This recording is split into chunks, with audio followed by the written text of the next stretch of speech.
merci.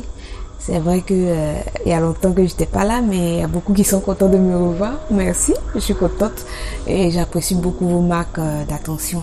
On est toujours dans le mois de la femme, on est toujours avec les femmes et aujourd'hui il y a un sujet que je veux aborder et ce sujet-là peut choquer comme plaire à d'autres, mais il me tient à cœur et je tiens à vraiment parler de ça. Vous voyez, avant, nos mamans ne sont pas allées à l'école. Elles n'ont pas fait d'études. Elles ne comprennent pas le français. C'est leur langue maternelle qu'elles parlaient.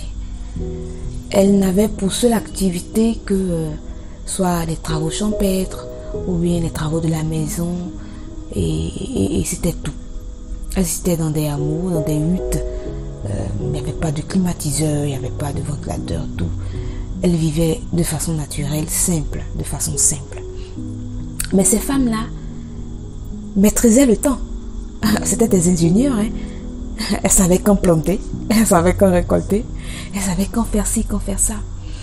C'était de véritables agronomes. De véritables agronomes. Ces femmes-là savaient enseigner. Elles enseignaient. Elles éduquaient. Elles transmettaient des valeurs qu'on dit recevoir à l'école, qu'on dit être pour un certain nombre de personnes. Bon, lui, il connaît tel enseignant dont tant il connaît, si elle enseigne tant. Mais elles ont enseigné leurs enfants. Elles leur ont appris les valeurs. Elles leur ont appris à comment marcher dans la vie. Beaucoup de choses. Elles ont été même des médecins. Waouh, des médecins, je vous assure. L'enfant vient, l'enfant chauffe, l'enfant associé à cela, elles rentrent en brousse, elles prennent des plantes, elles les badigeonnent, elles font tout ce que vous savez là. Et puis, 2 jours après, l'enfant court et gambade partout. Pourtant, elles ne sont pas allées à l'école.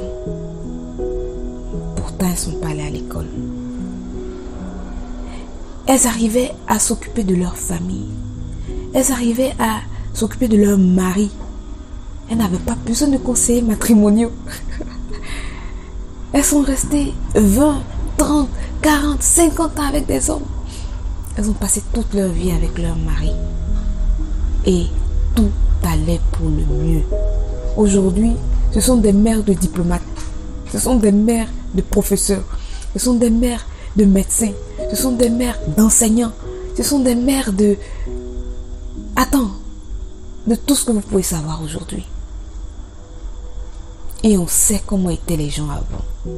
Mais aujourd'hui, nous jeunes filles, nous jeunes femmes dites émancipées, dites instruites, nous voyons ce que nous voyons. Nous voyons ce que sont nos enfants. Nous voyons ce qu'est notre société. Je fais cette vidéo-là pour qu'on comprenne qu'il est important d'aller à la source, d'aller vers ces femmes-là. Des femmes dites illettrées, analphabètes, sans éducation, mais qui ont fait des hommes, de grands hommes. Allons vers ces femmes-là, elles sont encore là. Elles sont dans nos hameaux, elles sont là-bas. Causons avec elles, prenons de leurs expériences, prenons de leurs connaissances, prenons de leurs conseils pour savoir comment prendre nos enfants, comment prendre nos maris, comment même diriger nos entreprises. Parce qu'elles ont dirigé des entreprises. Elles ont planté. Elles ont su comment gérer. Elles ont été des économistes. Elles ont été économes. Elles ont planté. Elles ont gardé cet argent. Elles ont mis leurs enfants à l'école. Elles étaient des visionnaires. Elles ont accepté de mettre leurs enfants à l'école, de se saigner pour mettre leurs enfants à l'école. Allons apprendre auprès de ces femmes-là. Sincèrement, c'est mon message du jour. C'est mon message et c'est fort dans mon cœur en fait. Parce que ça me fait mal de voir que notre société va en dérive. Alors que nous les femmes, nous avons cette force-là. De permettre à notre société de redevenir comme elle était avant. Je vous aime. Je vous aime. Je vous aime. Je vous aime et je prie Dieu qu'il vous bénisse. Qu'il vous comble qui vous aide. Parce que c'est pas facile. Je suis femme, je suis mère.